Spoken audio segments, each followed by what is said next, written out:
This is Austin Drake with Move Free. In this exercise, I'm going to work on in-range hip flexion in a half kneeling position to train not only strength but mobility in that range. And then we'll do this using a hover maneuver, so you'll want to have something to lift your leg over. For me, I'm going to use this small kettlebell.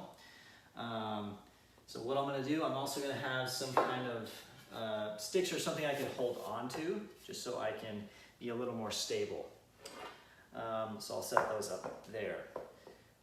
So what I'm going to do, because again I'm training at in range here, so I'm actually going to lean forward a little bit so I get close to my in range of what I can do as far as my hip flexion here. Okay, so I'm going to bend forward just enough that when I go to lift my leg and hover over the kettlebell, I just barely make it over the kettlebell.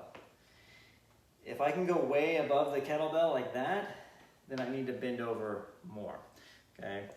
So I would kind of figure out where that position is. I'm gonna take a puff of air in through my stomach, hold that tension, drive my arms down into the sticks for stability through my trunk, and then I'm gonna lift my knees straight up over the kettlebell to the other side, and I would go back and forth for a certain amount of reps, okay?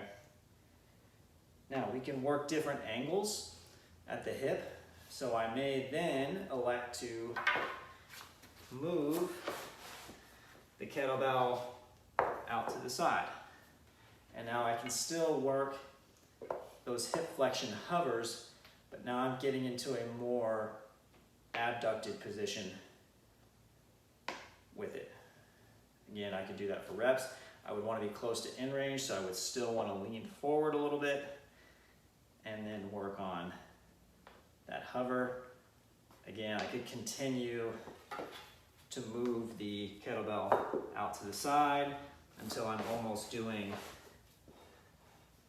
this very hip flexion abduction movement, right? So I'm catching hip flexion through various ranges of hip adduction, horizontal adduction, and abduction.